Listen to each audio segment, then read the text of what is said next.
there are several aspects of welfare, mostly related to the time the cow spend lying down and heat stress. And you know that for us down here in the tropics in Brazil and most part of these tropical environments, heat stress is a major problem. And uh, said that these are the I would say that the two most important issues that I look at related to welfare: time the cows have to lie down and heat stress. This is where I focus on the dairies, and these are the points that, in my opinion, impact most dramatically or can impact most dramatically dry matter intake.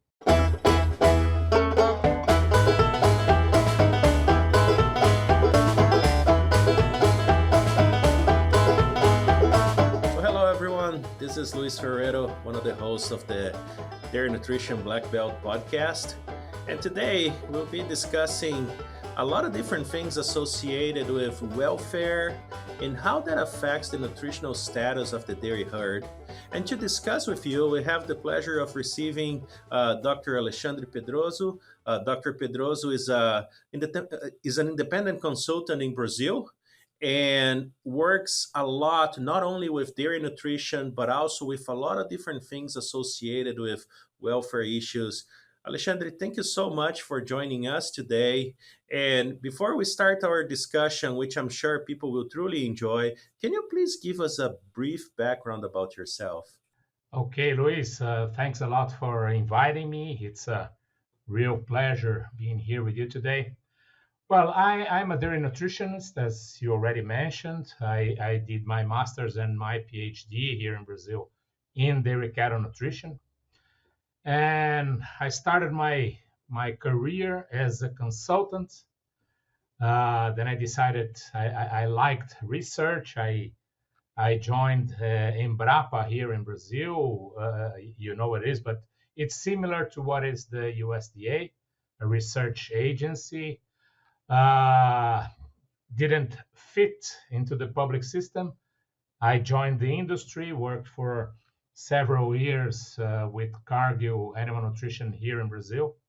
And a couple of years ago, I decided to be on my own. So I started again my independent practice. And what I do basically is provide services for animal nutrition companies and some dairies as well. My background, my technical academic background is in nutrition, but for 8, 9 years now, I've been working a lot with animal welfare issues, especially using the cow signals methodology, as I used to call it. It when I had a chance to do the training with Cow Signals Company in the Netherlands, it totally changed the way I looked at the dairy farm.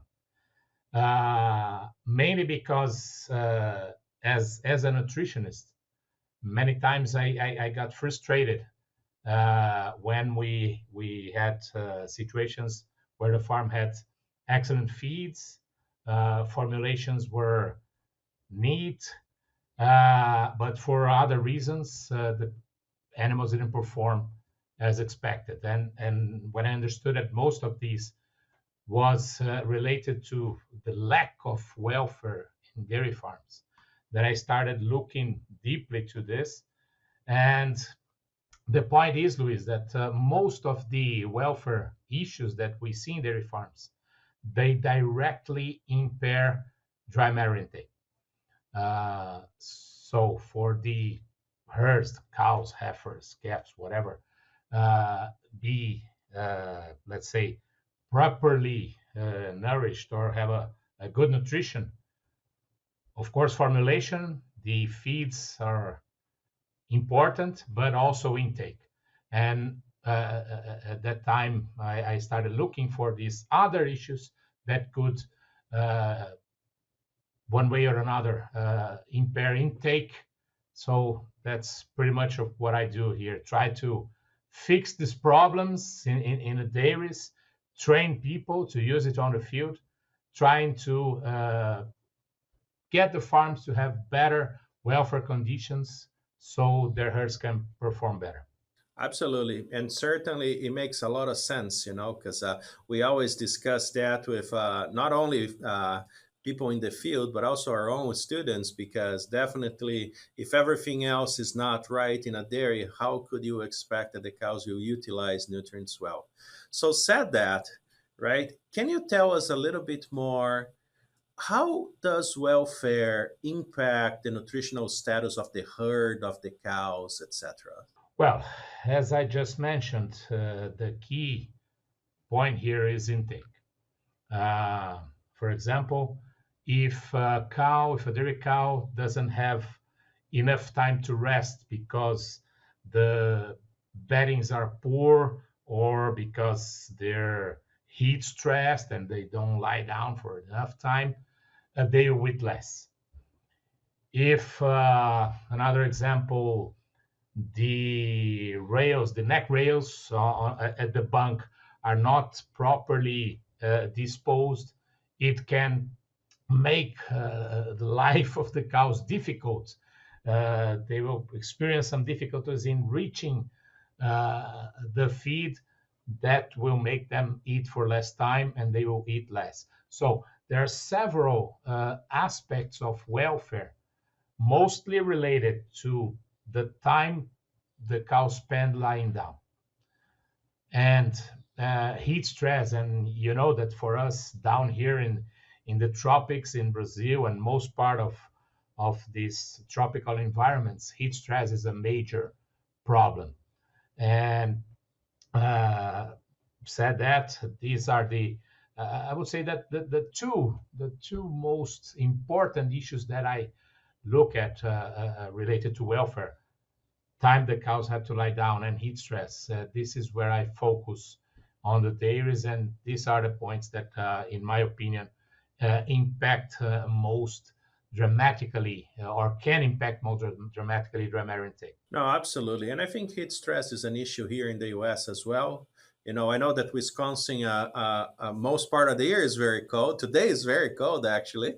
But in general, I think that there are a lot of discussions going on about how the high producing cows probably actually have a lower threshold for heat stress than we are actually discussing. So probably this is an issue that we will start seeing more and more in dairies located in areas that are actually not as warm as some of the dairies that you work with in Brazil. Yeah, of course, it makes sense because if you think of the high producing dairy cow, they eat a lot of dry matter. Okay, we have cows eating up to 30 kilos of dry matter per day. You can imagine how much or how big is the heat load these cows have in their rumen. So the challenge with heat is big. So even if the, let's say, the environmental conditions are, at least for, let's say, our standards, human standards, they are not so dramatic. For the cow, it can be really challenging, right?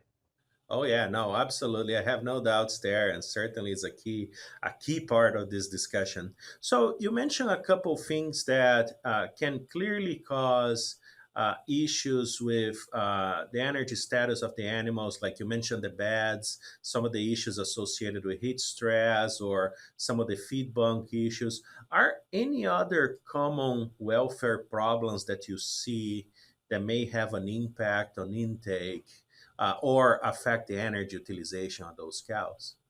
We can think, Luis, of anything that one way or another will make the cow be more efficient in it, or eating less, as we already mentioned, or being more, or sorry, less efficient in utilizing the feed. Um, I need to get back to the point that the time lying down or the time the cows spend standing. Uh, she will have to utilize more energy. should have more issues with hoof health and sorry, um, anything that challenges her uh, immune system also will impact her nutritional status. And of course, animal welfare is a very broad concept, and there are lots of things involved, many things you can think of that would be that under that animal welfare umbrella. But if I think of my personal experience with dairies, that is mainly here in Brazil and different countries in South America, uh, I think that bedding is a very big issue. You know, in my career, my work, I had several opportunities to visit dairies in the US, in Europe, and especially in US. If I go back 10 years, and every time I visited a dairy in the US and asked the farmer, where are you putting your money? Uh, I would say 8 out of 10 told me that they were putting on cow comfort.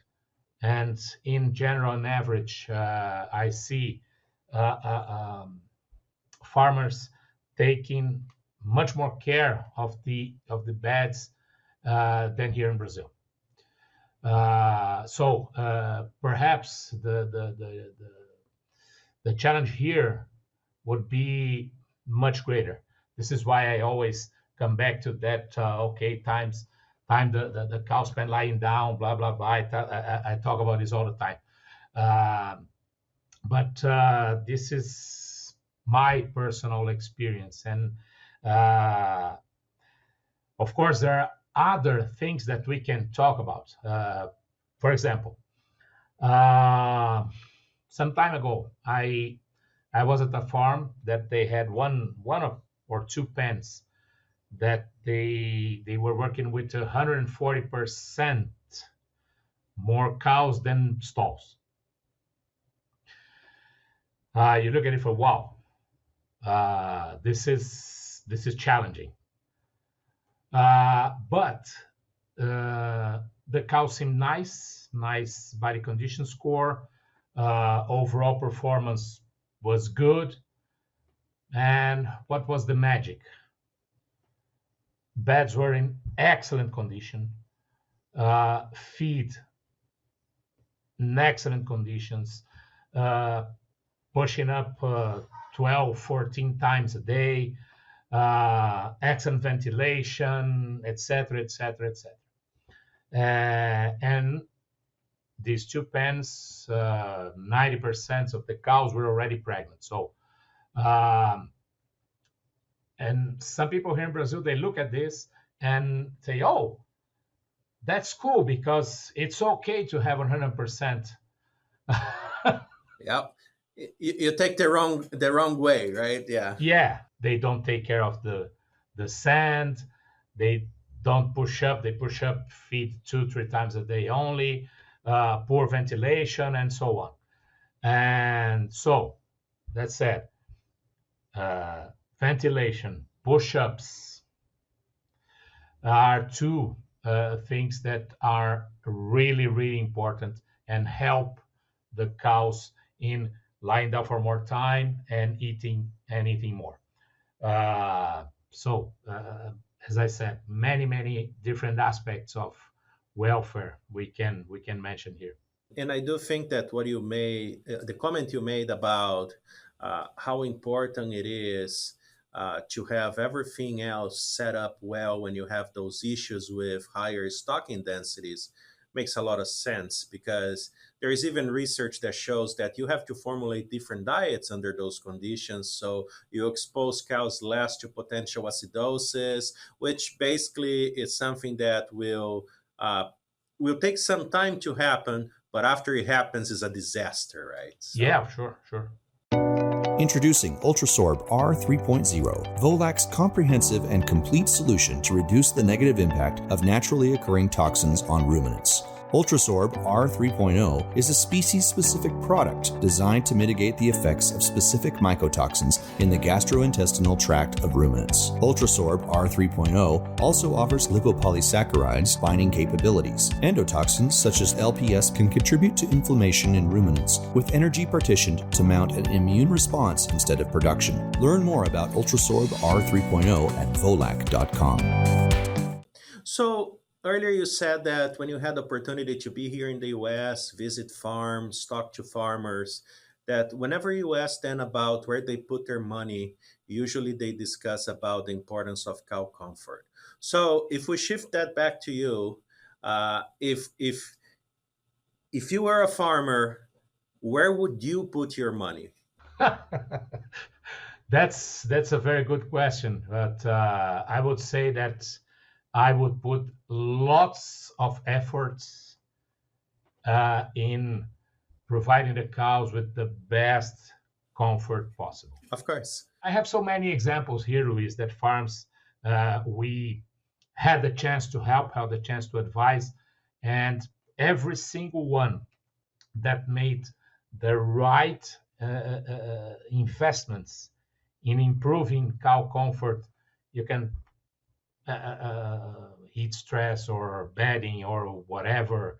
Uh, every one of them improved a lot in milk production and efficiency, and it pays off.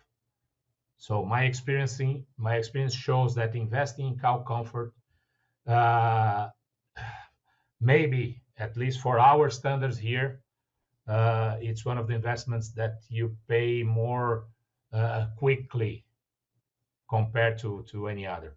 Thank you again, Alexandre, for joining us today. Was outstanding to hear a little bit about your experience and the importance about welfare to dairy cows. I'm sure people at home will take that information and hopefully make good use and good recommendations related to that.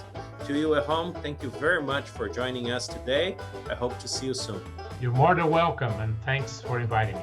Hey everyone, we are always searching for the latest and greatest research to share weekly. If you have a dairy nutrition related research trial and would like to come on the show and share it with us, feel free to email the details of your research to hello@wisenetics.com. Thank you and hope to see you soon.